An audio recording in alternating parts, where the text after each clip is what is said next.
Hi മക്കളെ, അപ്പോൾ നമ്മളിന്ന് പഠിക്കാൻ പോകുന്നത് സീഡ്സ് ഓഫ് ലൈഫ് എന്ന ബേസിക് സയൻസിലെ 4ാമത്തെ ചാപ്റ്ററാണ്. സീഡ്സ് എന്ന് പറഞ്ഞാൽ എന്താണ്? വിത്തുകൾ. ഓഫ് ലൈഫ് എന്ന് പറഞ്ഞാൽ എന്താണ്?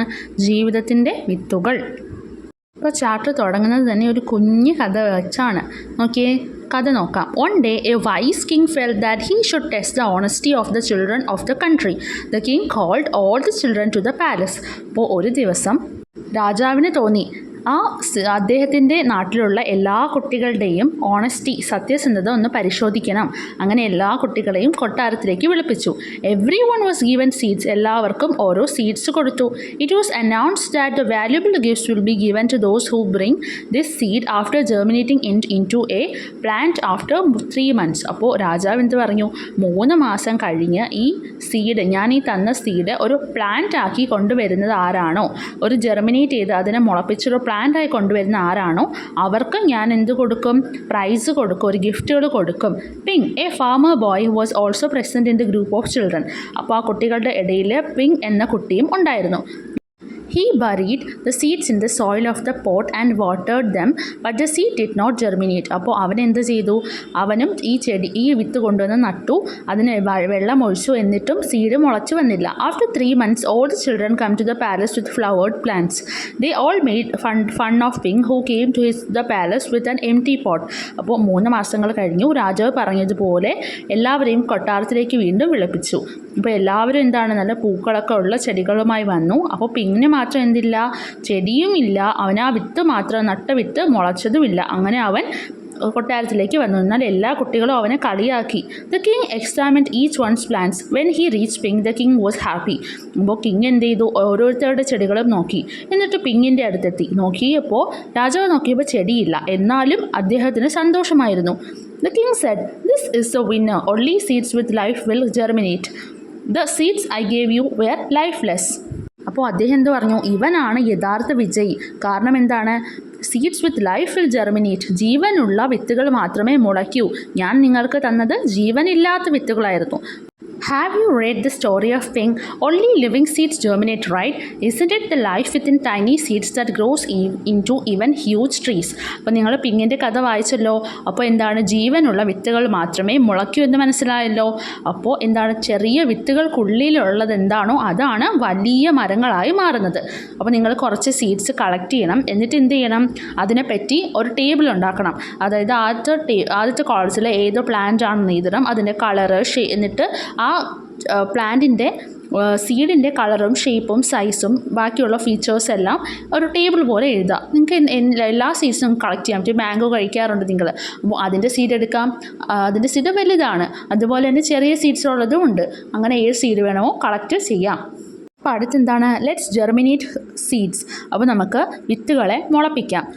What factor are required for the germination of the seed. അപ്പോൾ ഒരു സീഡ് മുളയ്ക്കാനായിട്ട് നമുക്ക് എന്തെല്ലാം ഫാക്ടേഴ്സാണ് വേണ്ടത്? എന്തെല്ലാമാണ് നമുക്കൊരു സീഡ് ജെർമിനേറ്റ് ചെയ്യാൻ വേണ്ടത്? വെള്ളം വേണം, സോയിൽ വേണം, സൺലൈറ്റ് വേണം, അല്ലേ? Then how do you find out if your guess is correct? നമ്മൾ ഈ ചിന്തിച്ചത് കറക്റ്റ് ആണോ നമുക്ക് എങ്ങനെ മനസ്സിലാക്കാം? എക്സ്പെരിമെൻറ്റ്സ് ചെയ്ത് നോക്കാം. Let us do the necessary experiment to find it out. Take some wet soil in glass and put some pea seeds in it. Place it in an area where it will get sunlight. Water should also be given at the required rate to maintain moisture. അപ്പം നമ്മൾ എന്ത് ചെയ്യുക? ഒരു glass എടുക്കുക, അതിൽ കുറച്ച് നനഞ്ഞ മണ്ണിടുക, അതിലേക്ക് കുറച്ച് പയറിൻ്റെ വിത്തുകൾ ഇട്ട് കൊടുക്കുക. എന്നിട്ട് നമ്മൾ നല്ല സൺലൈറ്റ് കിട്ടുന്ന സ്ഥലത്ത് വെക്കുക. അപ്പോൾ നമുക്ക് ഇടയ്ക്കിടയ്ക്ക് നമ്മൾ വെള്ളവും കൊടുക്കണം. അപ്പോൾ നമ്മൾ നോട്ടീസ് ചെയ്യുക നന്നായി വളരുന്നുണ്ടോ എന്ന്. അപ്പോൾ നമുക്ക് മനസ്സിലാവും സോയിലും വാട്ടറും എയറും സൺലൈറ്റും എല്ലാം ആവശ്യമാണ്. എന്താണ്? ഒരു ചെടി വളരാനായിട്ട്. Are all these factors necessary for the germination of seed? അപ്പോൾ നമ്മൾ പറഞ്ഞു വെള്ളവും മണ്ണും എയറും സൺലൈറ്റും എല്ലാം വേണമെന്ന്. എന്നാൽ ഇതെല്ലാം അത്യാവശ്യമാണോ ഒരു സീഡ് വളരാൻ? ഇതൊന്നുമില്ലാതെ ഒരു സീഡ് വളരില്ലേ എന്ന് നമ്മൾ എങ്ങനെ മനസ്സിലാക്കും? അതിനായിട്ട് നമ്മൾ അടുത്ത എക്സ്പെരിമെൻറ്റ് ചെയ്യുവാണ്. ഈ soil necessary for the seed to germinate. അപ്പോൾ ഒരു വിത്ത് മുളയ്ക്കാനായിട്ട് മണ്ണ് അത്യാവശ്യമാണോ? അത് മണ്ണില്ലാതെ സീഡ് മുളയ്ക്കില്ലേ എന്നാണ് നമ്മൾ അടുത്ത് കണ്ടുപിടിക്കേണ്ടത്. അപ്പോൾ അതെങ്ങനെയാണ് നമ്മൾ നോക്കുക? അത് നേരത്തെ ചെയ്ത പോലെ തന്നെ ഒരു ഗ്ലാസ് എടുക്കുക. നേരത്തെ നമ്മൾ സോയിൽ എടുത്തതിന് പകരം ഇവിടെ നമുക്ക് കുറച്ച് കോട്ടനോ എന്തെങ്കിലും അതുപോലെ ചകിരിയോ എന്തെങ്കിലും വെക്കാനായിട്ട് പറ്റും. നനഞ്ഞതായിരിക്കണം. എന്നിട്ട് അതിലേക്ക് നമ്മൾ എന്തിട്ട് കൊടുക്കുക? സീഡ്സ് ഇട്ട് കൊടുക്കുക. നേരത്തെ നമ്മൾ കൊടുത്തതുപോലെ തന്നെ വാട്ടറും എയറും സൺലൈറ്റും എല്ലാം കൊടുക്കണം. അപ്പോൾ ഒരു സീഡ് വളരുമോ എന്ന് നമുക്ക് നോക്കാം. അപ്പോൾ നമുക്ക് മനസ്സിലാക്കാൻ പറ്റുന്നത് അങ്ങനെ നമ്മൾ ചെയ്താലും സീഡ് വളരും എന്ന് തന്നെയാണ്. സീഡ് നേരത്തെ പോലെ തന്നെ ഒരു പ്ലാന്റായി മാറും. അപ്പോൾ the fact that the seed gets, എന്താണ് ഇവിടെ സീഡിന് കിട്ടുന്ന ഫാക്ടേഴ്സ് എന്തൊക്കെയാണ്? വാട്ടർ, എയർ, സൺലൈറ്റ് ഇടാൻ നമ്മൾ കൊടുത്തു. എന്താണ് നമ്മൾ കൊടുക്കാത്തത്? The factor that the seed doesn't get, കിട്ടാത്തത് എന്താണ്? സോയിലാണ്. Is water necessary for the seed to germinate. അപ്പോൾ ഒരു വിത്ത് മുളയ്ക്കാനായിട്ട് വെള്ളം അത്യാവശ്യമാണോ എന്നാണ് നമ്മൾ കണ്ടുപിടിക്കേണ്ടത്. അപ്പോൾ നേരത്തെ നമ്മൾ ചെയ്തതുപോലെ തന്നെ ഒരു ഗ്ലാസ് എടുത്തു, അതിലേക്ക് നമ്മൾ മണ്ണിട്ടു, അത് നേരത്തെ ചെയ്തതുപോലെ തന്നെ വിത്തുകളിട്ടു, എന്നിട്ട് നമ്മളതിന് വെള്ളം കൊടുത്തില്ല. പകരം നമ്മളതിന് സൺലൈറ്റ് എല്ലാം കൊടുത്തു നേരത്തെ കൊടുത്തതുപോലെ, പക്ഷേ വെള്ളം മാത്രം കൊടുത്തില്ല. What factor should be kept out of the experimenting item. അപ്പോൾ ഒരു കാര്യം അത്യാവശ്യമാണോ എന്നറിയാനായിട്ട് അതിനെ ഒഴിവാക്കിക്കൊണ്ടാണ് നമ്മൾ ടെസ്റ്റ് ചെയ്യേണ്ടത്. അപ്പോൾ ഇവിടെ വാട്ടർ അത്യാവശ്യമാണോ എന്നാണ് നമ്മൾ ടെസ്റ്റ് ചെയ്യുന്നത്. അപ്പോൾ വെള്ളത്തിനെ ഒഴിവാക്കിക്കൊണ്ടാണ് നമ്മൾ ഈ എക്സ്പെരിമെൻറ്റ് ചെയ്യുന്നത്. അപ്പോൾ നമുക്ക് മനസ്സിലാകും വെള്ളമില്ലാതെ ചെടി വളരില്ല. അടുത്ത് നോക്കിയാൽ ഈ sunlight necessary for the seed to germinate. Sunlight അത്യാവശ്യമാണോ ഒരു സീഡ് വളരാനായിട്ട്? അപ്പോൾ അതെങ്ങനെയാണ് നമ്മൾ കണ്ടുപിടിക്കുക? അതിന് നമ്മൾ സൺലൈറ്റ് കൊടുക്കത്തില്ല. നേരത്തെ ചെയ്തതുപോലെ തന്നെ ഗ്ലാസ് എടുത്ത് അതിൽ മണ്ണിൽ നമ്മൾ വെള്ളം എല്ലാം കൊടുത്ത് ചെടി നടും, വിത്ത് നടും. എന്നിട്ട് നമ്മൾ പക്ഷേ എന്തുമാത്രം തന്നെ കൊടുക്കില്ല? സൺലൈറ്റ് കൊടുക്കാതെ ഒരു ലിഡ് വെച്ച് ഒരു അടപ്പ് വെച്ച് അതിനെ അടച്ചു വയ്ക്കും. അപ്പോൾ നമുക്ക് കാണാനായിട്ട് പറ്റും സീഡ് വളരില്ല. അടുത്തെന്താ? What factor should be left avoided here. അപ്പോൾ ഈ സിറ്റുവേഷനിൽ സൺലൈറ്റ് അത്യാവശ്യമാണോ എന്നറിയാൻ നമ്മൾ ടെസ്റ്റ് ചെയ്യുമ്പോൾ എന്താണ് നമ്മൾ അവോയ്ഡ് ചെയ്യേണ്ടത്? എന്താണ് നമ്മൾ ഇതിൽ നിന്ന് മാറ്റി നിർത്തേണ്ടത്? സൺലൈറ്റിനെയാണ്. What changes should be made to the experiment to make the factor left out. അപ്പോൾ സൺലൈറ്റിനെ ഒഴിവാക്കാൻ നമുക്ക് എന്തെല്ലാം ചെയ്യാം? Steel glass instead of transparent glass. ഇത്രയും നേരം നമ്മൾ ചെയ്തത് ഒരു ട്രാൻസ്പാരൻറ്റ് ഗ്ലാസ്സിലാണ്, അതായത് സൺലൈറ്റ് എല്ലാം അകത്തേക്ക് കടക്കും എന്നുള്ള രീതിയിലുള്ള ഗ്ലാസ് ഒഴിച്ചുള്ള ഒരു കണ്ടെയ്നറിലാണ്. എന്നാൽ ഇപ്പോൾ നമ്മൾ ചെയ്യേണ്ടത് എന്താണ്? ഒരു സ്റ്റീൽ ഗ്ലാസ് ആണ് നമ്മൾ എടുക്കേണ്ടത്. എന്നിട്ട് അതുപോലെ തന്നെ നമ്മൾ അതിൻ്റെ മുകൾ ഭാഗം ഒരു ലിഡ് വെച്ച് അടയ്ക്കുകയും ചെയ്തു. അപ്പോൾ നമുക്ക് മനസ്സിലാകും സൺലൈറ്റ് ഇല്ലാതെ ഒരു സീഡ് ജെർമിനേറ്റ് ചെയ്യില്ല. Let us do the experiment. അപ്പോൾ അടുത്ത് നമുക്കൊരു എക്സ്പെരിമെൻറ്റ് ചെയ്യാനുണ്ട്. അടുത്ത് നമ്മളൊരു എക്സ്പെരിമെൻറ്റ് ചെയ്യുമ്പോൾ എന്താണ് ചെയ്യേണ്ടത്? ആദ്യം നമ്മളൊരു സീഡ് നട്ടു, എന്നിട്ട് നമ്മൾ 4 ഗ്ലാസ്സാണ് എടുക്കേണ്ടത്. 4 ഗ്ലാസ്സിൽ നമ്മൾ ഓരോ സീഡ് നടുകയാണ്. എന്നിട്ട് 4 ഗ്ലാസ്സിനും ഓരോ പ്രത്യേകതകളുണ്ട്. ഫസ്റ്റ് ഗ്ലാസ്സിൽ നമ്മളെല്ലാം ഫാക്ടേഴ്സും കൊടുക്കുകയാണ്. മണ്ണ്, വാട്ടർ, സൺലൈറ്റ് എല്ലാം കൊടുക്കുകയാണ്. എന്നാൽ സെക്കൻഡ് ഗ്ലാസ്സിലാണെങ്കിൽ നമ്മൾ മണ്ണ് കൊടുക്കുന്നില്ല. മൂന്നാമത്തെ ഗ്ലാസ്സിൽ നമ്മൾ വാട്ടർ കൊടുക്കുന്നില്ല. നാലാമത്തെ ഗ്ലാസ്സിലോ നമ്മൾ സൺലൈറ്റ് കൊടുക്കുന്നില്ല. അപ്പോൾ ഓരോ ദിവസങ്ങൾ കഴിയുകയാണ്. 1, 2, 3, 4 എന്ന് പറഞ്ഞാൽ എന്താണ്? ഡേയ്സ് ആണ്. ഫസ്റ്റ് ഡേ കഴിയുമ്പോൾ ആദ്യത്തെ ഗ്ലാസ്സിൽ, അതായത് എല്ലാം കൊടുത്ത ഗ്ലാസ്സിൽ ലുക്ക് സെയിം, ഒരുപോലെ തന്നെ ഇരിക്കുകയാണ്. അതിന് പ്രത്യേകിച്ച് സീഡിന് ഒരു മാറ്റവുമില്ല. രണ്ടാമത്തെ ഡേ ആകുമ്പോഴോ സീഡ് സ്റ്റാർട്ട് സ്വെല്ലിങ്. സീഡ് കുറച്ച് സ്വെല്ല് ചെയ്യാൻ തുടങ്ങും, കുറച്ചൊന്ന് വികസിക്കാൻ തുടങ്ങും. മൂന്നാമത്തെ ഡേ ആകുമ്പോഴോ സീഡ് സ്റ്റാർട്ട് സ്പ്രൗട്ടിങ്. മൂന്നാമത്തെ ദിവസം ആകുമ്പോൾ ചെറിയതായിട്ട് ഒന്ന് മുളയ്ക്കാനായിട്ട് തുടങ്ങും സീഡ്. നാലാമത്തെ ദിവസം ആകുമ്പോഴോ സ്പ്രൗട്ട് സ്റ്റാർട്ട്സ് ഗ്രോയിങ്. ഈ മുളച്ചത് തന്നെ കൂടുതൽ വളരാനായിട്ട് തുടങ്ങും. ഇനി അടുത്ത രണ്ടാമത്തെ ക്ലാസ്, അതായത് സോയിൽ കൊടുക്കാത്ത ക്ലാസ് നമ്മൾ നോക്കിയാലോ, ഫസ്റ്റ് ഡേ ലുക്ക് സെയിം, ഒരുപോലെ തന്നെയുണ്ട്, സീഡിന് ഒരു മാറ്റവുമില്ല. ഇനി രണ്ടാമത്തെ ദിവസം സീഡ് സ്റ്റാർട്ട് സ്വെല്ലിങ്. സീഡ് എന്ത് ചെയ്യാൻ തോന്നുന്നു? വീർക്കാൻ തുടങ്ങും, ഒന്ന് എന്താണ് വലുതാകാനായിട്ട് തുടങ്ങും. മൂന്നാമത്തെ ദിവസം seed start sprouting. Seed sprout ചെയ്യാനായിട്ട് തുടങ്ങും, മുളച്ച് വരാനായിട്ട് തുടങ്ങും. നാലാമത്തെ ദിവസം എന്താണ്? ഈ മുളച്ചത് വലുതാകാനായിട്ട് തുടങ്ങും, നീളം വയ്ക്കാനൊക്കെ തുടങ്ങും. Sprout starts growing. അടുത്ത് മൂന്നാമത്തെ ഗ്ലാസ് എടുക്കുന്നു. ആ ഗ്ലാസ്സിൽ നമ്മൾ വാട്ടർ കൊടുത്തിട്ടില്ല. അപ്പോൾ ആദ്യത്തെ ദിവസം എന്താണ്? ലുക്ക് സെയിം, സീഡ് അതുപോലെ തന്നെയുണ്ട്. രണ്ടാമത്തെ ദിവസം seeds are dry and no swelling. Seeds വിത്തുകൾ എന്താണ്? ഉണങ്ങിയിരിക്കുന്നു, നേരത്തെ പോലെ സ്വെല്ല് ചെയ്യുന്നില്ല. നേരത്തെ 2 കേസിലെ പോലെ ഒന്ന് വീർത്ത് വരുന്നൊന്നുമില്ല. മൂന്നാമത്തെ ദിവസമോ ഡ്രൈ ആൻഡ് അൺചേഞ്ച്ഡ്, ഒരു മാറ്റവുമില്ലാതെ ഉണങ്ങിയിരിക്കുകയാണ്. നാലാമത്തെ ദിവസം ഡ്രൈ ആൻഡ് അൺചേഞ്ച്ഡ്, നേരത്തെ പോലെ തന്നെയാണ്, ഒരു മാറ്റവും ഇല്ലാതെ ഇരിക്കുകയാണ്. നല്ല ഡ്രൈ ആണ്, വറ്റി വരണ്ടിരിക്കുകയാണ് സീഡ്, കാരണം അതിന് വാട്ടർ ലഭിച്ചിട്ടില്ല. അടുത്ത നാലാമത്തെ ഗ്ലാസ് നോക്കുമ്പോൾ സൺലൈറ്റ് കൊടുത്തിട്ടില്ല. ആദ്യത്തെ ദിവസം സീഡ് എല്ലാ കേസിലെയും പോലെ സെയിം ആയിട്ട് തന്നെ ഇരിക്കുന്നു. രണ്ടാമത്തെ ദിവസം സീഡ് സ്റ്റാർട്ട് സ്വെല്ലിങ്, സീഡ്സ് ഒന്ന് വീർക്കാനൊക്കെ തുടങ്ങി. മൂന്നാമത്തെ ദിവസം seed start sprouting but looks pale, എന്താണ്? ഇത് മുളച്ച് വരാനായിട്ട് തുടങ്ങി സീഡ്, എന്നാൽ പെയിൽ വിളറിയതായാണ് ഇരിക്കുന്നത്. 4-ാമത്തെ ദിവസം സ്പ്രൗട്ട് സ്റ്റാർട്ട് ഗ്രോയിങ്, മുളച്ചത് നീളം വയ്ക്കാനായിട്ട് തുടങ്ങി. എന്നാൽ എന്താണ്, അത് വീക്കായിട്ടാണ് ഇരിക്കുന്നത്. പ്ലാന്റ്, ഈ വളർന്നു വന്ന പ്ലാന്റ് എന്ന് പറഞ്ഞാൽ കുറച്ച് വീക്കാണ്. അപ്പോൾ നമ്മൾ ഈ 4 കേസ് നോക്കിയാൽ മനസ്സിലാവും. എല്ലാം കൊടുത്ത പ്ലാന്റ് നന്നായി വളർന്നു. സോയിൽ ഇല്ലാത്ത പ്ലാന്റും അതുപോലെ തന്നെയാണ് വളർന്നത്. എന്നാൽ വാട്ടറും സൺലൈറ്റും കിട്ടാത്ത പ്ലാന്റ്സ് വീക്കായിട്ടാണ് ഇരിക്കുന്നത്. വാട്ടർ കിട്ടാത്ത പ്ലാന്റ് വളർന്നത് പോലും ഇല്ല. എന്നാൽ സൺലൈറ്റ് കിട്ടാത്ത പ്ലാന്റ് ഒന്ന് വിളറി ആണ് നിൽക്കുന്നത്. ഫോർ സീഡ്സ് ടു ജെർമിനേറ്റ്, ഒരു വിത്ത് മുളയ്ക്കാനായിട്ട് വെള്ളം അത്യാവശ്യമാണ്. പക്ഷേ സോയിലും സൺലൈറ്റും ഒന്നും അത്യാവശ്യമല്ല. സൺലൈറ്റ് ആവശ്യമാണ്, എന്നാലും പെയിലായിട്ടാണെങ്കിലും കുറച്ച് വിളറിയാണെങ്കിലും പ്ലാന്റ് വളരുക തന്നെ ചെയ്യും. പക്ഷേ അത്യാവശ്യമായിട്ടുള്ളത് വാട്ടർ, വെള്ളം, എയർ, അതുപോലെ തന്നെ അനുകൂലമായ ഒരു ടെമ്പറേച്ചറും അത്യാവശ്യമാണ്. Are also necessary for the seed to germinate. Different seeds have different germination times and suitable temperature. ഓരോ വിത്തുകൾക്കും അതിൻ്റേതായ പല സമയങ്ങളാണ് അത് മുളയ്ക്കാനായിട്ട് എടുക്കുന്നത്. അതുപോലെ തന്നെ ഓരോ സീഡിനും അതിൻ്റേതായ ഓരോ ടെമ്പറേച്ചറാണ് ഉള്ളത്. ചില സീഡ്സ് കൂടുതൽ തണുത്ത പ്രദേശങ്ങളിലാണ് വളരുന്നത്. ചില സീഡ്സിന് മുളയ്ക്കാനായിട്ട് വേഗം പറ്റുക കുറച്ച് നല്ല സൺലൈറ്റുള്ള നല്ല ചൂടായിട്ടുള്ള സ്ഥലങ്ങളിലായിരിക്കാം. അപ്പോൾ അതെല്ലാം വേരി ചെയ്യുമെന്ന് മനസ്സിലാക്കുക. ലൈഫ് വിത്തിൻ ദ സീഡ്, സീഡിനുള്ളിലെ ജീവൻ. ലൈഫ് വിത്തിൻ ദ സീഡ് ആണ് നമ്മൾ നോക്കുന്നത്. നോക്കിയാൽ പിക്ചർ നോക്കുമ്പോൾ മുകളിലേക്ക് താഴേക്കും ഒക്കെ വളരുന്ന ഓരോ സ്ട്രക്ചേഴ്സ് നമുക്ക് കാണാനായിട്ട് പറ്റും.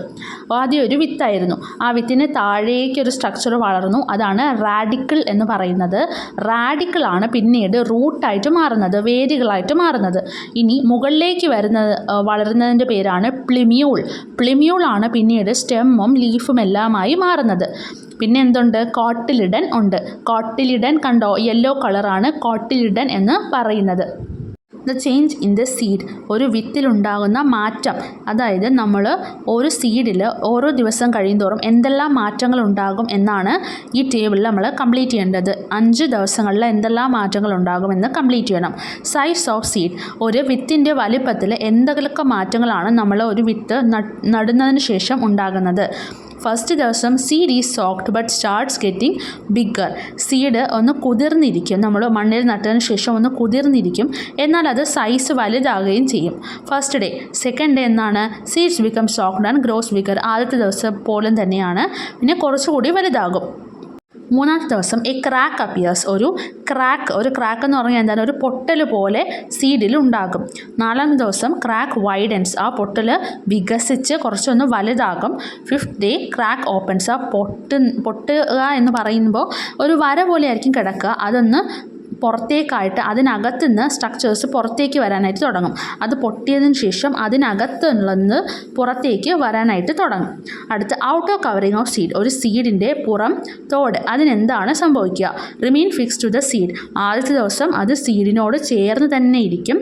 2-ാമത്തെ ദിവസം അത് കുറച്ചൊന്ന് ലൂസണാകും, ഒന്ന് ലൂസാകും. 3-ാമത്തെ ദിവസം കൂടുതൽ അത് അയങ്ങി വരും, കൂടുതൽ ലൂസാകും.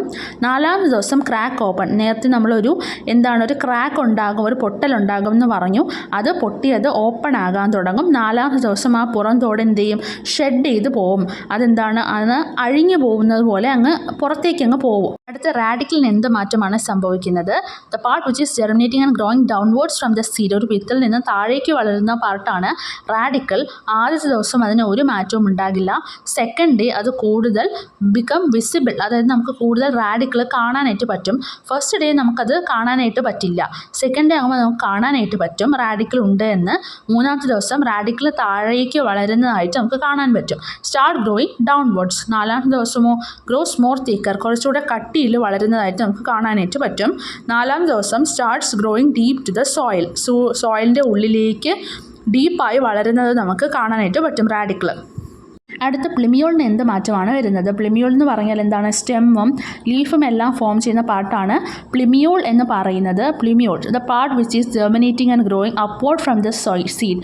സീഡ് മുളച്ചതിന് ശേഷം മുകളിലേക്ക് വളരുന്ന ഭാഗമാണ് plumule. First day not visible, അത് നമുക്ക് കാണാൻ പോലും സാധിക്കില്ല. Second day become start visible, അതായത് നമുക്ക് കാണാനായിട്ട് പറ്റും. അടുത്ത 3-ാമത്തെ ദിവസം മുകളിലേക്ക് വളരാൻ തുടങ്ങും, സ്റ്റാർട്ട് ഗ്രോയിങ് അപ്വേർഡ്സ്. 4-ാമത്തെ ദിവസം കൂടുതൽ കട്ടിയിൽ വളരാൻ തുടങ്ങും, ഗ്രോസ് മോർ തിക്കർ. അടുത്ത 5-ാമത്തെ ദിവസം എന്ത് മാറ്റമാണ് ഉണ്ടാകുന്നത്? More visible with sign of leaves. കൂടുതൽ വിസിബിൾ ആകാനായിട്ട് തുടങ്ങും. നമുക്ക് കൂടുതൽ നന്നായിട്ട് സ്റ്റെമ്മ് പോലെ വളരുന്നതായിട്ട് നമുക്ക് കാണാനായിട്ട് പറ്റും. അടുത്ത് കോട്ടിലിഡന് എന്ത് മാറ്റമാണ് സംഭവിക്കുന്നത്? Primary leaf within the seed. Cotyledon എന്ന് പറയുമ്പോൾ ഒരു വിത്ത് മുളച്ചതിന് ശേഷം വരുന്ന ആദ്യ ഇലകളെയാണ് എന്തെന്ന് പറയുന്നത്? കോട്ടിലിഡൻ എന്ന് പറയുന്നത്. എല്ലാ ചെടികൾക്കും കോട്ടിലിഡൻ ഒന്നുമില്ല. കോട്ടിലിഡൻ ചില ചെടികൾക്ക് മാത്രമേ ഉള്ളൂ. അതിനെപ്പറ്റി നിങ്ങൾ മുന്നോട്ട് പോകുമ്പോൾ പഠിക്കും. അപ്പോൾ ഒരു വിത്തിൽ നിന്ന് ഉണ്ടായി വരുന്ന ഒരു ചെടിയുടെ ആദ്യ ഭാഗങ്ങളെയാണ് കോട്ടിലിഡൻ എന്ന് പറയുന്നത്. അപ്പോൾ ഫസ്റ്റ് ഡേ കോട്ടിലിഡൻ ഒന്നും വിസിബിൾ അല്ല, കാണാൻ പറ്റില്ല. സെക്കൻഡ് ഡേയും വിസിബിൾ അല്ല. Third day starts to come out, പുറത്തേക്ക് കുറച്ചായി വരുന്നത് കാണാൻ പറ്റും. ഫോർത്ത് ഡേ എന്താണ്? Starts to partially come out of the seed, അതായത് സീഡിൽ നിന്ന് പകുതി പുറത്തേക്ക് വരുന്നതായിട്ട് നമുക്ക് കാണാൻ കഴിയും. അത് കഴിഞ്ഞ് 5-ാമത്തെ ദിവസം fully out of seeds and start developing, അതായത് സീഡിൽ നിന്ന് മുഴുവനായി പുറത്തേക്ക് വന്ന് അത് സ്വന്തമായി ഡെവലപ്പ് ചെയ്യുന്നത് നമുക്ക് കാണാനായിട്ട് സാധിക്കും. What factors did the best growing plant receive? ഏറ്റവും നന്നായി വളരുന്ന ചെടിക്ക് എന്തെല്ലാമാണ് കിട്ടിയത്? സൺലൈറ്റ്, എയർ, വാട്ടർ, ഇതെല്ലാം കിട്ടുന്ന പ്ലാന്റാണ് നന്നായി വളരുന്നത്. അടുത്ത ഹൈഡ്രോപോണിക്സ് എന്താണെന്നാണ്. ഹൈഡ്രോപോണിക്സ് എന്ന് പറഞ്ഞാൽ ഒരു പുതിയൊരു മെത്തേഡാണ് ചെടികൾ വളർത്തുന്നതിനായിട്ടുള്ള. ഇതിന് ആണ് ആവശ്യം, മണ്ണിൻ്റെ ആവശ്യം ഇല്ല. In this method of cultivation plants R grown in nutrient solution instead of soil. മണ്ണിന് പകരം ന്യൂട്രിയൻസ് എല്ലാം കലക്കിയ ഒരു വെള്ളത്തിലാണ് നമ്മൾ ചെടികൾ വളർത്തുന്നത്.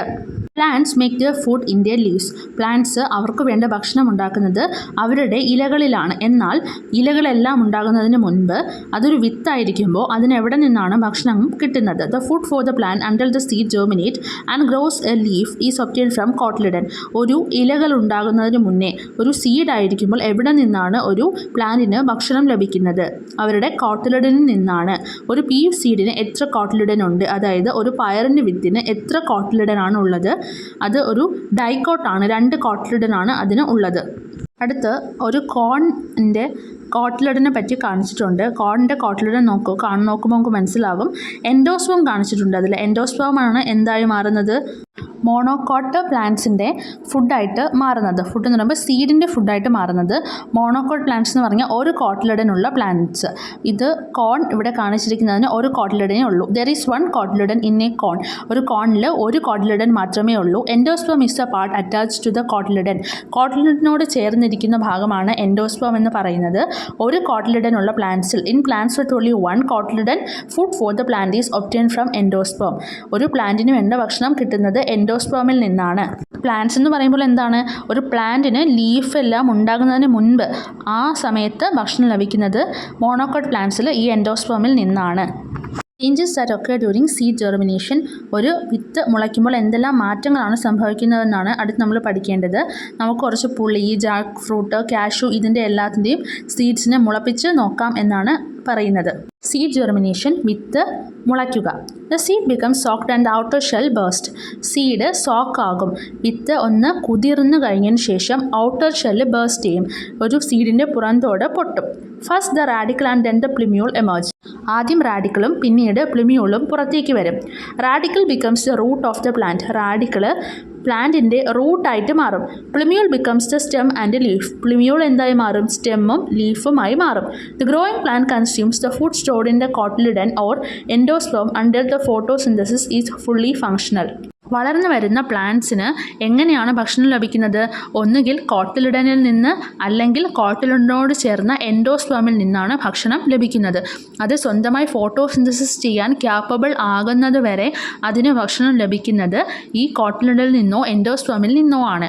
എൻഡോസ്പോമിൽ നിന്ന് ഭക്ഷണം ലഭിക്കുന്നത് മോണോക്കോട്ട് പ്ലാന്റ്സിനാണ്. എന്നാൽ ഡൈക്കോട്ട് പ്ലാന്റ്സിന് കോട്ടിലിഡനിൽ നിന്നാണ് ഭക്ഷണം ലഭിക്കുന്നത്. Which part of the plant grows in to the new plants. അതായത് ഈ കുറച്ച് പിക്ചേഴ്സ് തന്നിട്ടുണ്ട്. ഈ പിക്ചേഴ്സിൽ കാണുന്ന പ്ലാന്റ്സിൻ്റെ എല്ലാം ഏത് പാർട്ടാണ് പുതിയൊരു പ്ലാന്റായിട്ട് മാറുന്നത് എന്നാണ് ചോദ്യം. കാരണം എന്താണ്? സീഡ്സ് മാത്രമല്ല പുതിയൊരു ചെടി ഉണ്ടാകാനായിട്ട് കാരണം. മറ്റു പല വഴികളിലൂടെയും ഒരു സീഡ് ഇല്ലാതെ തന്നെ പുതിയ ചെടികൾ ഉണ്ടാക്കാനായിട്ട് പറ്റും. അപ്പോൾ നിങ്ങൾ ഗാർഡൻ ചെയ്യുന്നത് കണ്ടിട്ടുണ്ട്. അപ്പോൾ ഒരു റോസേൻ്റെയൊക്കെ കമ്പ് വെട്ടി നമ്മൾ നട്ടാലും പുതിയൊരു റോസാ ചെടിയായിട്ട് അത് മാറാനായിട്ട് സാധ്യത ഉണ്ട് അല്ലേ? അപ്പോൾ എപ്പോഴും നമുക്ക് വിത്തിൻ്റെ ആവശ്യം ഇല്ല. അപ്പോൾ അടുത്തൊരു കാർട്ടൂൺ നോക്കിയ ഒരു സ്റ്റോറിയാണ്, ഒരു കോൺവെർസേഷനാണത്. ട്രീ പറയുകയാണ്, നീ എന്തിനാണ് എൻ്റെ ഫ്രൂട്ട് എല്ലാം കഴിച്ചു തീർക്കുന്നത്? അപ്പോൾ ബേർഡ് എന്ത് പറയുന്നു, ഞാൻ നിങ്ങളുടെ ഫ്രൂട്ട് മാത്രമല്ലല്ലോ കഴിക്കുന്നത്, ഞാൻ എൻ്റെ വിശപ്പ് അടക്കുക മാത്രമല്ലല്ലോ ചെയ്യുന്നത്, ഞാൻ നിങ്ങളുടെ വിത്തുകളെ പല സ്ഥലങ്ങളിലേക്ക് കൊണ്ടുപോകുക കൂടിയല്ലേ ചെയ്യുന്നത്.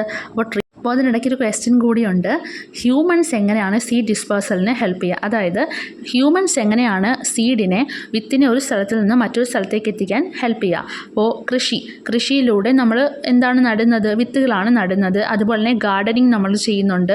ഒരു ചെടിയുടെ കുറച്ച് സ്റ്റെമ്മെല്ലാം ഒടിച്ചുകൊണ്ട് നമ്മൾ നട്ട് പുതിയ ചെടിയൊക്കെ ഉണ്ടാക്കുന്നില്ലേ? അപ്പം അത് പക്ഷേ സീഡ് ഡിസ്പേഴ്സൽ എന്ന് പറയാൻ പറ്റില്ല. എന്നാലും മനുഷ്യൻ പുതിയ ചെടികൾ ഉണ്ടാവാൻ ഹെൽപ്പ് ചെയ്യുന്നത് ഇങ്ങനെയൊക്കെയാണ്. പിന്നെ എന്ത് ചെയ്യുന്നുണ്ട്? ട്രേഡ്, അതായത് വിത്തുകളെല്ലാം വിൽക്കുന്നുണ്ട്. അപ്പോൾ പല സ്ഥലങ്ങളിലേക്കും വിത്തുകൾ എത്തുകയാണ് ചെയ്യുന്നത്. സീഡ് ഡിസ്പേഴ്സൽ എന്ന് പറഞ്ഞാൽ എന്താണ്? Seed dispersal is A process in which seeds from the mother plant reach different location. അമ്മ ചെടിയിൽ നിന്നുള്ള സീഡ്സ് പല സ്ഥലങ്ങളിൽ എത്തുന്ന പ്രോസസ്സിനെയാണ് സീഡ് ഡിസ്പേഴ്സൽ എന്ന് പറയുന്നത്. അപ്പോൾ സീഡ് ഡിസ്പേഴ്സൽ എന്നാൽ എന്താണ്? Is the process in which seeds from mother plant reach different locations. അപ്പോൾ അത് നിങ്ങൾ ബൈ ഹാർട്ട് ചെയ്യണം കേട്ടോ. അടുത്ത് നമ്മൾ പഠിക്കേണ്ടത് വൈ സീഡ് ഡിസ്ട്രിബ്യൂഷൻ. എന്തിനാണ് സീഡ് ഡിസ്ട്രിബ്യൂട്ട് ചെയ്യുന്നത്? എന്തിനാണ് സീഡ് ഒരു സ്ഥലത്ത് നിന്ന് മറ്റൊരു സ്ഥലത്തേക്ക് ഡിസ്ട്രിബ്യൂഷൻ നടത്തേണ്ടത്? If all the seeds of a plant fall and germinate at the base of the plant, they will not get the soil, water, sunlight and minerals they need to grow. So the seeds have to be dispersed to many places. ഇപ്പോൾ ഒരു പ്ലാന്റിന് താഴെയാണ് അവരുടെ എല്ലാ വിത്തുകളും വീഴുന്നത് എന്നുണ്ടെങ്കിൽ അവർക്ക് എല്ലാവർക്കും കൂടി വളരാനുള്ള സോയിലും വാട്ടറും സൺലൈറ്റൊന്നും അവിടെ ഇല്ല. അതുകൊണ്ട് തന്നെ നമുക്ക് വേണ്ട സീഡുകൾ ഒരു സ്ഥലത്ത് നിന്ന് മറ്റൊരു സ്ഥലത്തേക്ക് കൊണ്ടുപോയി അവിടെയെല്ലാം അതിനാവശ്യമായിട്ടുള്ള കാര്യങ്ങളെല്ലാം കിട്ടുന്ന രീതിക്ക് അത് വളരണം എന്നുള്ളത് അത്യാവശ്യമാണ്. അതൊരു നേച്ചറിൻ്റെ റൂളാണ്. അതുകൊണ്ട് തന്നെ ആനിമൽസും ബേർഡ്സും പോലും സീഡ് ഡിസ്ട്രിബ്യൂഷന് ഹെൽപ്പ് ചെയ്യുന്നത്. This is the reason why different plants are found in one region and one plant is found in different region. ഇതാണ് എന്തിന് കാരണം? ഒരേ പ്ലാന്റ് തന്നെ പല സ്ഥലങ്ങളിൽ കാണാനും പല പ്ലാന്റ്സ് ഒരേ റീജിയനിൽ കാണാനും ഉള്ള റീസൺ എന്ന് പറയുന്നത്. അഡാപ്റ്റേഷൻസ് ഫോർ സീഡ് ഡിസ്പേഴ്സൽ നടത്താനായിട്ട് എന്തെല്ലാം അഡാപ്റ്റേഷൻസ് ആണ് ഉള്ളത്? അഡാപ്റ്റേഷൻസിന് വേണമെങ്കിൽ നമുക്ക് പല വഴികൾ എന്ന് വേണമെങ്കിലും പറയാം. എന്തെല്ലാം മാർഗങ്ങളിലൂടെയാണ് സീഡ് ഡിസ്പേഴ്സൽ നടക്കുന്നത്? How does coconut adapt for flowing through the വെള്ളത്തിലൂടെ ഒഴുകിയാണ് കോക്കനട്ട് പോകുന്നത്. നിങ്ങൾ കണ്ടിട്ടുണ്ട്, ഈ കായലിൻ്റെയും അല്ലെങ്കിൽ കടലിൻ്റെയൊക്കെ സൈഡിൽ തെങ്ങ് നിൽക്കുമ്പോൾ കോക്കനട്ട് വന്ന് വെള്ളത്തിൽ വീഴുന്നതിന് ശേഷം അത് ഒഴുകി പോകുന്നത് നിങ്ങൾ കണ്ടിട്ടുണ്ട്. അത് അപ്പോൾ എങ്ങനെയാണത് പോസിബിൾ ആവുന്നത്? എന്തുകൊണ്ടാണ് സീഡ് നശിച്ചു പോകാത്തത്? അത് അങ്ങനെ അഡാപ്റ്റ് ചെയ്യാൻ കാരണം എന്താണ്? Even if it remains in water for few days it will not rot. അത് വെള്ളത്തിൽ തന്നെ കുറച്ച് ദിവസം കിടന്നാൽ പോലും അത് അഴുകില്ല. അതിന് കാരണം എന്താണ്? It will float in water as the husk is filled with water. അത് വെള്ളത്തിൽ മുങ്ങിപ്പോകത്തില്ല. മുങ്ങിപ്പോയാൽ മാത്രമേ അഴുകത്തുള്ളൂ. അപ്പോൾ ഇത് മുങ്ങിപ്പോകാതിരിക്കാൻ കാരണം എന്താണ്? തേങ്ങയ്ക്കുള്ളിൽ എന്തുണ്ട്? ചകിരി ഉള്ളത് കൊണ്ടാണ്. ഹസ്ക് എന്ന് പറയുമ്പോൾ ചകിരി ഉള്ളത് കൊണ്ടാണ് അത് താഴ്ന്നു പോകാതെ പൊങ്ങി തന്നെ കിടക്കുന്നത്. അത് പൊങ്ങി കിടക്കുന്നത് കൊണ്ടാണ് അത് അഴുകി പോകാത്തതും അതിനുള്ളിലെ സീഡിന് ഒരു കേടുപാടും വരാത്തതും. What are the fruits around you that animals and birds eat. ആനിമൽസും ബേർഡ്സും ഈറ്റ് ചെയ്യുന്ന നമ്മുടെ ചുറ്റുമുള്ള ഫ്രൂട്ട്സ് ഏതൊക്കെയാണ്? അപ്പോൾ ഏതൊക്കെ പഴങ്ങളാണ് നമ്മുടെ ചുറ്റും ദാറ്റ് ബേർഡ്സും ആനിമൽസും എല്ലാം ഈറ്റ് ചെയ്യുന്നത്? ഏതൊക്കെ ഫ്രൂട്ട്സാണ്? ബനാന നമ്മൾ ആനിമൽസ് ഒക്കെ കഴിക്കുന്നത് കണ്ടിട്ടുണ്ട്. അതുപോലെ തന്നെ ഒട്ടുമിക്ക ഫ്രൂട്ട്സും ബേർഡ്സും ആനിമൽസും എല്ലാം കഴിക്കുന്നത് കണ്ടിട്ടുണ്ട്. ഗുവ പോലുള്ളതെല്ലാം. What are the features of these fruits for attracting birds. അപ്പോൾ ബേർഡ്സിനെ എല്ലാം അട്രാക്ട് ചെയ്യാൻ വേണ്ടി ഈ വക ഫ്രൂട്ട്സിനെല്ലാം എന്തെല്ലാം പ്രത്യേകതകളാണുള്ളത്? ഫ്ലഷി പാർട്സ്, അത് നല്ല ഫ്ലഷ് ഉണ്ടായിരിക്കും, അതിനകത്ത് നല്ല സ്മെല്ലുണ്ടായിരിക്കും, നല്ല അപ്പിയറൻസ് ഉണ്ടായിരിക്കും, നല്ല കളേഴ്സൊക്കെ ഉണ്ടായിരിക്കും. അതെല്ലാം ബേർഡ്സിനെ ആനിമൽസിനെയൊക്കെ അട്രാക്ട് ചെയ്യാനാണ്. Have you notice that some non edible fruits have parts the help them to stick to other things. അപ്പോൾ നോൺ എഡിബിൾ ഫ്രൂട്ട്സ് എന്ന് പറയുമ്പോൾ ഈ പ്ലാന്റ്സിനും അനിമൽസിനൊന്നും കഴിക്കാൻ പറ്റത്തില്ല. അപ്പോൾ പ്ലാന്റ്സിനും അനിമൽസിനും ഒന്നും ഒരു സ്ഥലത്തു നിന്ന് മറ്റൊരു സ്ഥലത്തേക്ക് കൊണ്ടുപോകാനായിട്ട് പറ്റത്തില്ല. അപ്പോൾ ഉള്ള നോൺ എഡിബിൾ ഫ്രൂട്ട്സ്, അതായത് കഴിക്കാൻ പറ്റാത്ത ഫ്രൂട്ട്സിനെയെല്ലാം അതിൻ്റെ സീഡിനെല്ലാം എങ്ങനെയാണ് ഡിസ്പേഴ്സ് ചെയ്യുന്നത്? അപ്പോൾ അതൊക്കെ എന്ന് പറയുമ്പോൾ സ്റ്റിക്ക് ചെയ്യുന്ന ടൈപ്പ് ആയിരിക്കും. അതായത് എന്തിൻ്റെയെങ്കിലും ബോഡിയിൽ, ഇപ്പോൾ അനിമൽസിൻ്റെ ആയിരുന്നാലും ഇൻസെക്ട്സിൻ്റെ ആയിരുന്നാലും എല്ലാം ബോഡിയിൽ സ്റ്റിക്ക് ചെയ്തിരിക്കുന്നതായിരിക്കും. എന്നിട്ട് അത് വേറൊരു സ്ഥലത്തേക്ക് പോകുമ്പോൾ അതിൻ്റെ ബോഡിയിൽ നിന്ന് താഴെ വീണ് അവിടെ ഒരു പുതിയ ചെടി ഉണ്ടാകാം. അപ്പോൾ ബേർഡ്സും ആനിമൽസൊക്കെ എങ്ങനെയാണ് സീഡ് ഡിസ്പേഴ്സലിന് ഹെൽപ്പ് ചെയ്യുന്നത്? ഇപ്പോൾ ഒരു ഫ്രൂട്ട്സ് കണ്ടു, ബനാന കണ്ടു, അല്ലെങ്കിൽ ഒരു ഗുവ കണ്ടു. അപ്പോൾ ഗുവ കണ്ടുമ്പോൾ ഓടിപ്പോയി എന്ത് ചെയ്തു? ആ ഗുവേനെ കഴിച്ചു. കഴിച്ചിട്ട് അവരിങ്ങനെ കഴിച്ചു കഴിഞ്ഞതിന് ശേഷം ആ സീഡിനെ എല്ലാം അങ്ങ് കളയുകയാണല്ലോ ചെയ്യുന്നത്. ഒന്നീ കളയും അല്ലെങ്കിൽ അതുകൂടി കഴിക്കും. അപ്പോൾ കഴിക്കുന്നവയാണെങ്കിൽ അത് എക്സ്ക്രീറ്റ് ചെയ്ത് പോകാൻ നേരം ആ സീഡ് കാണും. അല്ല എന്നുണ്ടെങ്കിൽ എന്താണ്, അതിനെ എങ്ങോട്ടെങ്കിലും വലിച്ചെറിയുന്ന സമയത്ത് അത് അവിടെ പുതിയൊരു സീഡ് വളർന്നൊരു പ്ലാന്റ് ആയിട്ട് മാറുകയാണ് ചെയ്യുന്നത്. അപ്പോൾ സ്റ്റിക്ക് ചെയ്യുന്ന ടൈപ്പ് നോൺ എഡിബിൾ ഫ്രൂട്ട്സ്, നമുക്ക് കഴിക്കാൻ പറ്റാത്ത ഈ പറ്റി പിടിച്ചിരിക്കുന്നതെല്ലാം സീഡ്സ്, അങ്ങനെയുള്ള സീഡ്സ് എല്ലാം എങ്ങനെയാണ് ഒരു സ്ഥലത്ത് നിന്ന് മറ്റൊരു സ്ഥലത്തേക്ക് സീഡ് ഡിസ്പേഴ്സൽ നടത്തുന്നത്? അത് സ്റ്റിക്ക് ചെയ്തുകൊണ്ടാണ്. അനിമൽസിൻ്റെയും അതുപോലെ തന്നെ ഇൻസെക്ട്സിൻ്റെ എല്ലാം ബോഡിയിൽ സ്റ്റിക്ക് ചെയ്തത് കൊണ്ടാണ്. അപ്പോൾ അങ്ങനെ നോൺ എഡിബിൾ ആയിട്ടുള്ള ഫ്രൂട്ട്സിന് എക്സാമ്പിളാണ് ചാഫ് ഫ്ലവർ, ലവ് ഗ്രാസ് മുതലായവ. അടുത്ത് നമ്മൾ നോക്കിയേ, റബ്ബർ, ബാൽസം ഒക്കെ തന്നിട്ടുണ്ട്. What plants do you know that burst and release seeds when they are ripen? അപ്പോൾ എന്താണ്, നമ്മൾ ഇത് ബേസ്റ്റ് ചെയ്തിട്ടാണ് ഒരു സ്ഥലത്ത് നിന്ന് മറ്റൊരു സ്ഥലത്തേക്ക് സീഡ് എത്തുന്നത്. ബേസ്റ്റ് ചെയ്യുക എന്ന് പറയുമ്പോൾ എന്താണ്, പൊട്ടുക. അപ്പോൾ ചില പ്ലാന്റ്സ് ആണെങ്കിൽ അത് റൈപ്പൻ ആകുമ്പോൾ, അപ്പോൾ അത് പാകമാകുമ്പോൾ എന്ത് ചെയ്യും, അത് ബേസ്റ്റ് ചെയ്യുന്നു. അപ്പോൾ അത് പൊട്ടിയിട്ട് ആണ് സീഡ്സ് പുറത്തേക്ക് പൊട്ടിയാണ് വരുന്നത്. അപ്പോൾ അത് എവിടെയെങ്കിലും വീഴാനൊക്കെ സാധ്യതയുണ്ട്. അങ്ങനെയൊക്കെയാണ് പുതിയ സീഡിൽ നിന്ന് പുതിയ പ്ലാന്റ്സ് ഉണ്ടാകുന്നത്. അങ്ങനെയും ഒരു മെത്തേഡുണ്ട്. അത് ആരിലൊക്കെയാണുള്ളത്? റബ്ബർ, ബാൽസം മുതലായവയിലാണ് അങ്ങനെ ഒരു രീതി ഉള്ളത്. അടുത്ത് നമുക്ക് ഫിൽ ചെയ്യേണ്ടത് ഒരു flow ചാർട്ടാണ്. Observe your surroundings and find out the method of seed dispersal in different plants and write them down. അപ്പോൾ നിങ്ങളുടെ ചുറ്റുപാടൊന്ന് അനലൈസ് ചെയ്തതിന് ശേഷം ഓരോ മെത്തേഡ് വഴി ഏതൊക്കെ സീഡ്സ് ആണ് ഡിസ്പേഴ്സൽ നടത്തുന്നത് എന്ന് മനസ്സിലാക്കുക. ത്രൂ വിൻഡ്, കാറ്റ് വഴി സീഡ് ഡിസ്പേഴ്സൽ നടത്തുന്നത് ആരൊക്കെയാണ്? മിൽക്ക് വീഡ്, പപ്പൂസ്, പിന്നെ ആരാണ്? മഹാഗണി.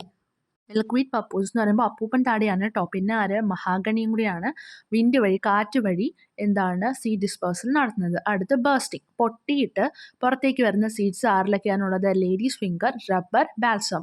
അടുത്ത് വാട്ടർ വഴി സീഡ് ഡിസ്പേഴ്സൽ നടത്തുന്ന ആരൊക്കെയാണ്?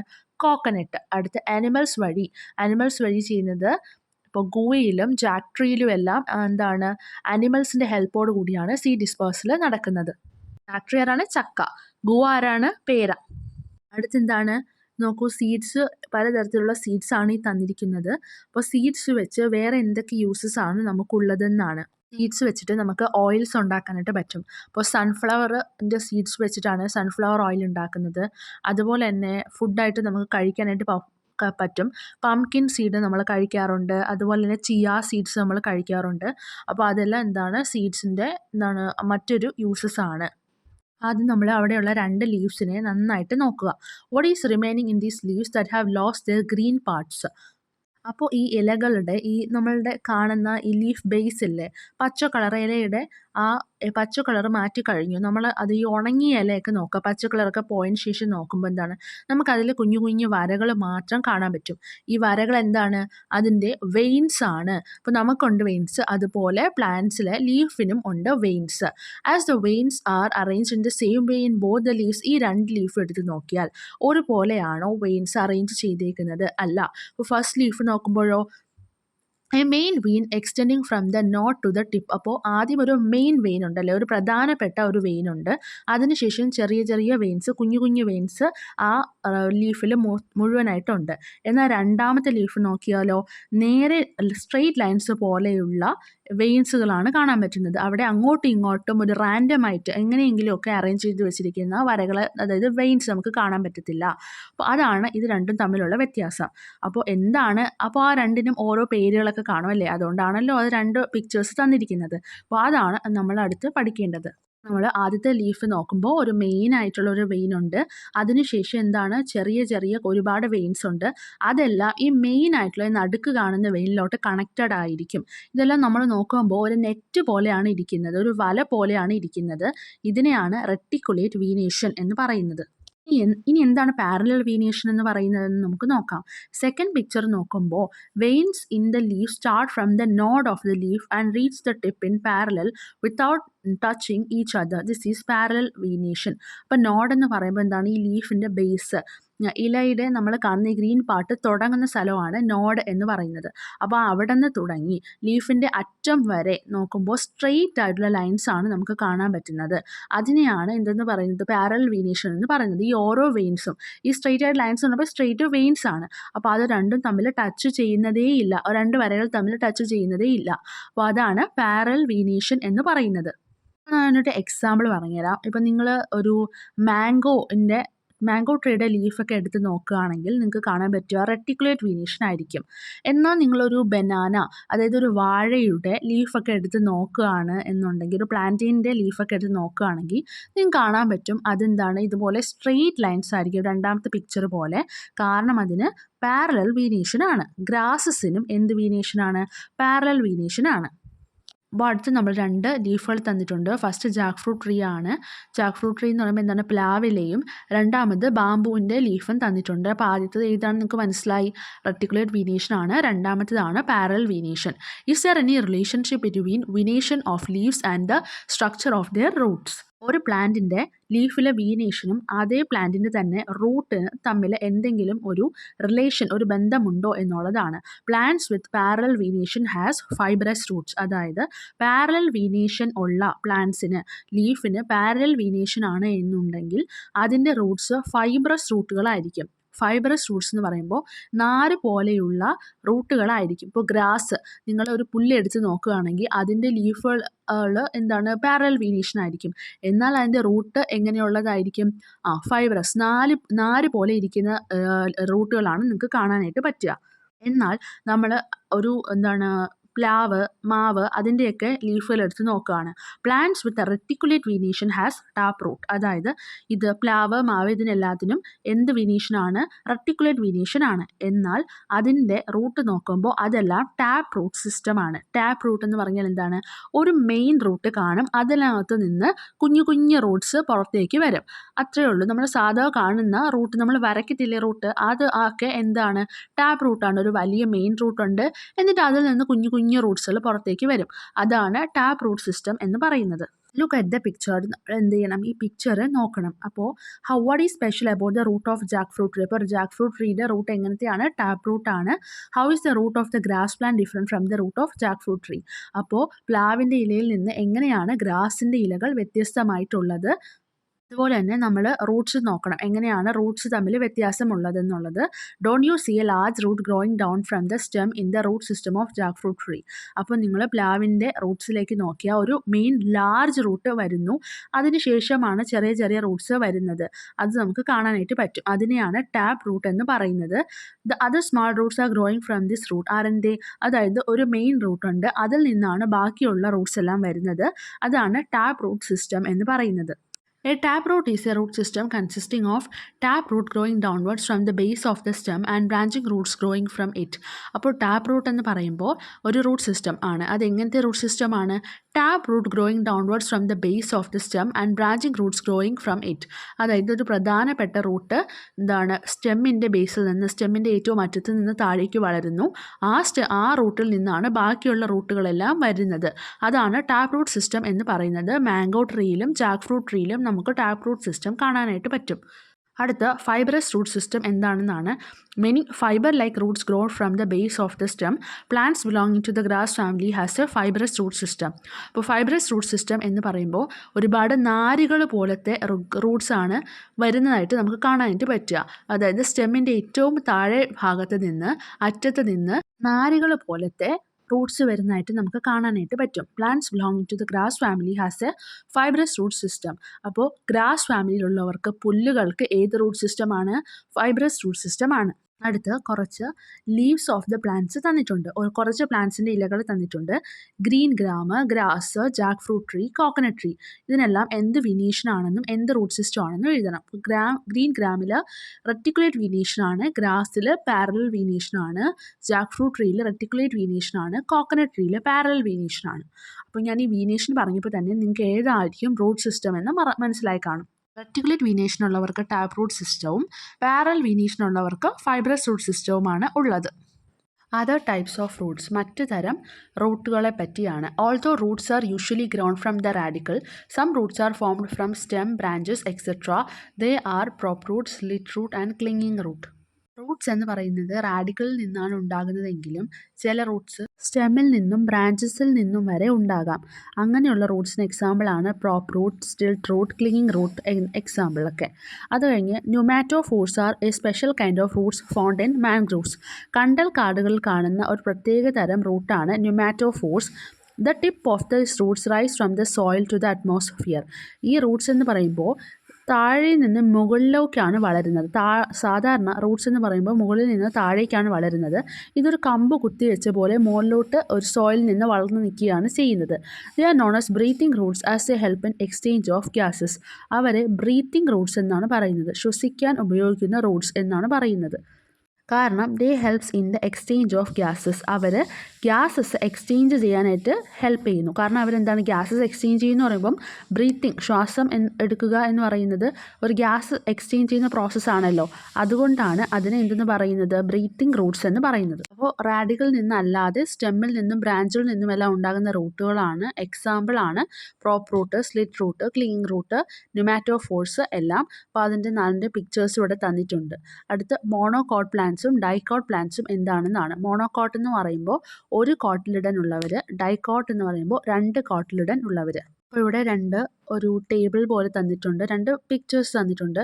ഫസ്റ്റ് ഗ്രൂപ്പ് 1 ആണ്. ഗ്രൂപ്പ് 1-ൽ എന്തിനൊക്കെയാണുള്ളത്, കോക്കനട്ട്, അതിൻ്റെ ലീഫുണ്ട്, അതുപോലെ തന്നെ അതിൻ്റെ ചെറിയ തൈ ഉണ്ട്, അതുപോലെ തന്നെ അതിൻ്റെ ഓരോ പാർട്സാണ് കാണിച്ചിരിക്കുന്നത് ഗ്രൂപ്പ് 1-ൽ. അത് കഴിഞ്ഞ് ഗ്രൂപ്പ് 2 ആണുള്ളത്. ഗ്രൂപ്പ് 2-ലാണെങ്കിൽ ജാക്ക് ഫ്രൂട്ടാണ് പറ്റിയാണുള്ളത്. ജാക്ക് ഫ്രൂട്ടിൻ്റെ ലീഫുണ്ട്, ജാക്ക് ഫ്രൂട്ടുണ്ട്, അതുപോലെ തന്നെ അതിൻ്റെ ചെറിയ തൈ ഉണ്ട്, വലിയ മരങ്ങളുടെ പിക്ചേഴ്സും തന്നിട്ടുണ്ട്. പ്ലാന്റ് പാർട്സ്, ആദ്യത്തെ കോളത്തിൽ നോക്കിയാൽ പ്ലാന്റിൻ്റെ പാർട്സുകളുണ്ട്, root, stem, leaf, number of cotyledon. അപ്പോൾ ആദ്യത്തെ ഗ്രൂപ്പ് എന്ന് പറയുമ്പോൾ കോക്കനട്ടാണ്. അപ്പോൾ അതിൻ്റെ റൂട്ട് എന്താണ്, ഫൈബ്രസ് റൂട്ടാണ്. ഗ്രൂപ്പ് 2 എന്ന് പറയുമ്പോൾ ജാക്ക് ഫ്രൂട്ടാണ്. അപ്പോൾ അതിൻ്റെ റൂട്ട് ടാപ്പ് റൂട്ടാണ്. അപ്പോൾ സ്റ്റെം എന്ന് പറയുമ്പോൾ കോക്കനട്ടിന് അൺബ്രാഞ്ച്ഡ് ആണ്. എന്നാൽ ഗ്രൂപ്പ് 2 ജാക്ക് ഫ്രൂട്ടിനാണെങ്കിൽ ബ്രാഞ്ച്ഡ് ആണ്. അതായത് കോക്കനട്ടിന് ബ്രാഞ്ചസ് ഒന്നും തന്നെയില്ല, ചില്ലകളൊന്നും തന്നെയില്ല. എന്നാൽ ജാക്ക് ഫ്രൂട്ടിന് ചില്ലകളുണ്ട്. ലീഫ് നോക്കുകയാണെങ്കിൽ ആദ്യത്തെ കോക്കനട്ടിന് പാരലൽ വീനേഷനും ഗ്രൂപ്പ് 2 ജാക്ക് ഫ്രൂട്ടിന് റെറ്റിക്കുലേറ്റ് വീനേഷനും ആയിരിക്കും. നമ്പർ ഓഫ് കോട്ടിലിഡൻ, കോക്കനട്ട് നോക്കുകയാണെങ്കിൽ അതിന് മോണോകോട്ടായിരിക്കും, ഒരു കോട്ടിലിഡനേ ഉള്ളൂ. എന്നാൽ ഗ്രൂപ്പ് 2 ജാക്ക് ഫ്രൂട്ട് നോക്കുകയാണെങ്കിൽ അത് ഡൈക്കോട്ട് പ്ലാന്റ് ആണ്. ഡൈക്കോട്ട് എന്ന് പറഞ്ഞാൽ 2 കോട്ടിലിഡൻ ഉള്ളവ. അപ്പോൾ എന്താണ് മോണോകോട്ട് എന്ന് പറയുമ്പോൾ plants with 1 cotyledon are called monocot plants and plants with 2 cotyledon are called dicot plants. Fibrous roots, unbranched stem and leaves with parallel venetion are the characteristics of monocot plants. അപ്പോൾ നമ്മൾ ആദ്യം മനസ്സിലാക്കേണ്ടത് ഈ monocot പ്ലാന്റ്സിൻ്റെ പ്രത്യേകതകളാണ്. Fibrous റൂട്ടായിരിക്കും അതിനുള്ളത്, അതുപോലെ തന്നെ അതിന് unbranched stem ആയിരിക്കും, ബ്രാഞ്ചസ് ഒന്നും ഉണ്ടാകില്ല, അതുപോലെ തന്നെ അതിന് പാരലൽ വീനേഷൻ ആയിരിക്കും. അപ്പോൾ കോക്കനട്ട് എടുക്കുമ്പോൾ അത് ഒരു മോണോകോട്ട് പ്ലാന്റ് ആണ്. മോണോകോട്ട് പ്ലാന്റിൻ്റെ പ്രത്യേകതകളെല്ലാം അതിനുണ്ട്. എന്താണ്, ഫൈബ്രസ് റൂട്ട് ഉണ്ട്, അതുപോലെ തന്നെ ലീവ്സ് എന്താണ് പാരലൽ ആണ്, അതുപോലെ അൺബ്രാഞ്ച്ഡ് സ്റ്റെമ്മും ഉണ്ട്. അത് കഴിഞ്ഞ് dicot plants are characterized by tap root system, leaves with reticulate venation along with branched stem. അപ്പോൾ ഒരു റെറ്റിക്കുലേറ്റ് വീനേഷൻ ആണ് ആർക്കുള്ളത്, ഡൈക്കോട്ട് പ്ലാന്റ്സിനുള്ളത്. 2 കോട്ടിലിഡനുള്ള ഡൈക്കോട്ട് പ്ലാന്റ്സിന് ടാപ്പ് റൂട്ട് സിസ്റ്റം ആയിരിക്കും, അതുപോലെ തന്നെ റെറ്റിക്കുലേറ്റ് വീനേഷൻ ആയിരിക്കും, അതുപോലെ ബ്രാഞ്ച്ഡ് സ്റ്റെം ആയിരിക്കും, സ്റ്റെമ്മിന് ബ്രാഞ്ചസ് ഉണ്ടായിരിക്കും. We can see some plants in our surroundings which do not show any such relationship between root and leaf. Taro and yam are examples. എന്നാൽ ചില പ്ലാന്റുകൾ ഇങ്ങനെ ഒരു ബന്ധവും ഉണ്ടാകത്തില്ല. അതായത് മോണോകോട്ട് ആണെങ്കിൽ ഡൈക്കോട്ട് ആണെങ്കിൽ എന്നൊക്കെ പറഞ്ഞ് അതിൻ്റെ ക്യാരക്ടറിസ്റ്റിക്സ് എല്ലാം ഇല്ലാത്ത പ്ലാന്റ്സും ഉണ്ട്. അതിന് എക്സാമ്പിളാണ് യാമും താരോയും എല്ലാം. അപ്പം നമുക്ക് ഒരു പ്ലാന്റ് മോണോകോട്ട് ആയതുകൊണ്ട് അതിന് ഈ ക്യാരക്ടേഴ്സ് എല്ലാം ഉണ്ടായിരിക്കണം എന്ന് നിർബന്ധമായിട്ട് പറയാനായിട്ട് പറ്റില്ല. അതിനൊരു എക്സാമ്പിളാണ് താരോയും യാമും എല്ലാം. കാരണം താരോ എന്ന് പറയുന്നത് ഒരു മോണോകോട്ട് പ്ലാന്റ് ആണ്, പക്ഷേ അതിന് പാരലൽ വീനേഷൻ അല്ല. ടു പ്രൊട്ടക്റ്റ് ഫ്രം എക്സ്റ്റിങ്ഷനിൽ നിന്ന് പ്രൊട്ടക്റ്റ് ചെയ്യാനായിട്ട് എന്തെല്ലാം ചെയ്യാം. നമ്മൾ താഴെ 2 പിക്ചേഴ്സ് തന്നിട്ടുണ്ട് പ്ലാന്റ്സിൻ്റെ. അപ്പോൾ അത് മുൻപ് പല ഏരിയാസിലും കണ്ടിട്ടുണ്ട്, എന്നാൽ ഇപ്പോൾ അതിൻ്റെ എണ്ണം കുറഞ്ഞു വരികയാണ്. തുമ്പയും ഇന്ത്യൻ പ്രിക്ലി ആഷുമാണ്. മുള്ളിലം എന്നാണ് ആദ്യത്തെ പിക്ചേഴ്സിലുള്ളത്, രണ്ടാമത് തുമ്പയാണ്. ഇപ്പോൾ which plants are in decline in your locality like this? നിങ്ങളുടെ ചുറ്റുപാടിൽ ഏതൊക്കെ പ്ലാന്റ്സ് ആണ് കുറഞ്ഞു വരുന്നത്? അതിൻ്റെ എല്ലാം ഒരു ലിസ്റ്റ് ഉണ്ടാക്കുക. അടുത്ത് നമ്മൾ പഠിക്കേണ്ടത് എന്താണ് എക്സ്റ്റിങ്ഷൻ എന്നാണ്. Extinction is A reduction in population of an organism and A disappearance from earth. ഒരു ജീവജാലത്തിൻ്റെ എണ്ണത്തിൽ കുറവുണ്ടാവുകയും അത് ഈ ഭൂമിയിൽ നിന്ന് അപ്രതീക്ഷിതമാവുകയും ചെയ്യുന്നതാണ് എക്സ്റ്റിങ്ഷൻ എന്ന് പറയുന്നത്. അപ്പോൾ ഡോഡോ എന്ന് പറഞ്ഞ ഒരു എക്സ്റ്റിങ്ഷനായ ഒരു ബേർഡാണ്. കാരണം എന്താണ്, മുൻപ് അത് ഒരുപാടുണ്ടായിരുന്നു, ഇപ്പോൾ അതിൻ്റെ എണ്ണം തീരെ കുറവാണ് എന്ന് തന്നെ പറയാം. Major reason for this is the destruction of the natural habitat of the organism. അപ്പോൾ ഇങ്ങനെ എക്സ്റ്റൻഷൻ സംഭവിക്കാനായിട്ട് പ്രധാനപ്പെട്ട കാരണം എന്ന് പറയുന്നത് ഓരോ ജീവജാലങ്ങളും ജീവിക്കേണ്ട ഒരു നാച്ചുറൽ ഹാബിറ്റാറ്റ് ഉണ്ട്. അത് ജീവിക്കാൻ പ്രാപ്തരായിട്ടുള്ള ഒരു കാലാവസ്ഥയുണ്ട്, അതിന് ഒരു സിറ്റുവേഷനും ചുറ്റുപാടുകളും എല്ലാം ഉണ്ട്. അതെല്ലാം നഷ്ടപ്പെട്ടു പോകുന്നത് കൊണ്ടുകൂടിയാണ്. To save organism from extinction their natural habitat must be protected. അപ്പോൾ ഒരു തണുത്ത പ്രദേശത്ത് ജീവിക്കുന്ന ഒരു അനിമൽ എക്സ്റ്റിങ്റ്റ് ആയി പോവാണ്ട് നമ്മൾ അതിനെ പ്രൊട്ടക്റ്റ് ചെയ്യണമെങ്കിൽ നമ്മൾ എന്ത് ചെയ്യണം? നമ്മൾ അതിനെ തണുപ്പുള്ള പ്രദേശത്ത് തന്നെ ആയിരിക്കണം ജീവിപ്പിക്കേണ്ടത്. അതിനെ കൊണ്ടുവന്ന് മറ്റ് സിറ്റുവേഷനിൽ നമുക്ക് വയ്ക്കാനായിട്ട് പറ്റില്ല. അതുപോലെ തന്നെയാണ് നമ്മളിപ്പോൾ കാടിൽ ജീവിക്കുന്ന ഒരു ജീവി. അപ്പോൾ അതിൽ നമ്മൾ കാടെല്ലാം മാറ്റി മറ്റു പലതും നമ്മൾ നിർമ്മിക്കാനൊക്കെ തുടങ്ങി. എന്നിട്ട് കാടിൽ നിന്നുള്ള ആ ജീവിയെ നമ്മൾ മറ്റു പല സ്ഥലങ്ങളിലും കൊണ്ട് ജീവിക്കാനായിട്ട് തുടങ്ങിയാൽ അത് അവിടെ ജീവിക്കില്ല. അതുകൊണ്ടാണ് അത് എക്സ്റ്റിങ്റ്റ് ആയി പോകുന്നത്. അടുത്ത് നമുക്ക് ലെറ്റേഴ്സ് എസ്സിലെ ഫസ്റ്റ് ക്വസ്റ്റ്യൻ നോക്കാം. What is a change in size of cotyledon when the seed begin to germinate? ഒരു സീഡ് മുളയ്ക്കാൻ തുടങ്ങുമ്പോൾ കോട്ടിലിഡനിൽ എന്ത് മാറ്റമാണ് വരുന്നത്? Cotyledon become smaller because the developing seed uses the cotyledon as food. കോട്ടിലിഡൻ്റെ സൈസ് കുറഞ്ഞു വരും, കാരണം ഈ വളർന്നു കൊണ്ടിരിക്കുന്ന സീഡ് പൊട്ടി വരുന്ന സമയത്തും സീഡ് വളർന്ന് തൈയാകുമ്പോഴുമെല്ലാം അത് ഉപയോഗിക്കുന്ന ഭക്ഷണം ആരാണ്? കോട്ടിലിഡനെയാണ് അത് ഭക്ഷണമായി ഉപയോഗിക്കുന്നത് എന്നുള്ളത് കൊണ്ടാണ്. ഓക്കെ, നമുക്ക് അടുത്ത ക്വസ്റ്റ്യൻ നോക്കാം. Classify the different plants you see around according to the method of germination from seed, stem, root and leaf. അതായത് നമുക്ക് ചുറ്റും കാണുന്ന ഓരോ പ്ലാന്റ്സിനെ എടുക്കുക, അത് എങ്ങനെയാണ് പുതിയ ഒരു പ്ലാന്റ് ജെർമിനേറ്റ് ചെയ്യുന്നത്? വിത്ത് കാരണമാണോ, അതോ സ്റ്റെം ആണോ, റൂട്ടാണോ, ലീഫാണോ എന്ന് മനസ്സിലാക്കുക. അടുത്ത ടേബിൾ നോക്കാം, എങ്ങനെയാണ് സീഡ് ഡിസ്പേഴ്സൽ നടക്കുന്നതെന്നാണ്. അപ്പോൾ fleshy parts that help in cling to other things. അപ്പോൾ ഫ്ലഷി പാർട്സ് ഒക്കെ ഉള്ളത് ഏത് വഴിയാണ് ഡിസ്പേഴ്സൽ നടക്കുക? ആനിമൽസോ ബേർഡ്സോ വഴിയാണ്. അടുത്ത വിൻഡ് വഴി ഏത് ആണ് ഡിസ്പേഴ്സൽ നടക്കുക? The weight of seed is less, hair like parts to fly. അപ്പോൾ നല്ല പറക്കാനൊക്കെ പറ്റുന്ന വെയിറ്റ് കുറഞ്ഞ സീഡ്സ് ആണെങ്കിൽ അത് വിൻഡ് വഴിയായിരിക്കും സീഡ് ഡിസ്പേഴ്സൽ നടക്കുക. അടുത്ത് വാട്ടർ വഴിയാണെങ്കിൽ അവിടെ ഹസ്ക് ഉണ്ടായിരിക്കും, കാരണം ഹസ്ക് ചകിരി എന്തിനെ ഹെൽപ്പ് ചെയ്യും? ഡ്രൗൺ ചെയ്ത് പോകാതിരിക്കാൻ ഹെൽപ്പ് ചെയ്യും, മുങ്ങി പോകാണ്ടിരിക്കാനും അത് അഴുകാതിരിക്കാനും ഹെൽപ്പ് ചെയ്യും. ത്രൂ ബേഴ്സ്റ്റിംഗ്, അപ്പോൾ പൊട്ടി ചിതറിപ്പോയി അങ്ങനെ സീഡ് ഡിസ്പേഴ്സൽ നടക്കുന്നത് fruit. When the fruit ripens, the outer shell splits open and the seeds are scattered outside. Fruit ripen ചെയ്യുമ്പോൾ, ഫ്രൂട്ട് വിളങ്ങിയതിന് ശേഷം അതിൻ്റെ തോടെല്ലാം പൊട്ടിപ്പോയതിന് ശേഷമാണ് സീഡ്സ് എങ്ങോട്ടെങ്കിലൊക്കെ ചിതറി പോകുന്നതെങ്കിൽ അത് ബേഴ്സ്റ്റിംഗ് വഴിയുള്ള സീഡ് ഡിസ്പേഴ്സൽ ആണ്. അപ്പോൾ ഇത്രയാണ് ഈ ചാപ്റ്ററിൽ നമുക്ക് പഠിക്കാനായിട്ടുള്ളത്. എല്ലാവരും ചാനൽ സബ്സ്ക്രൈബ് ചെയ്യാം.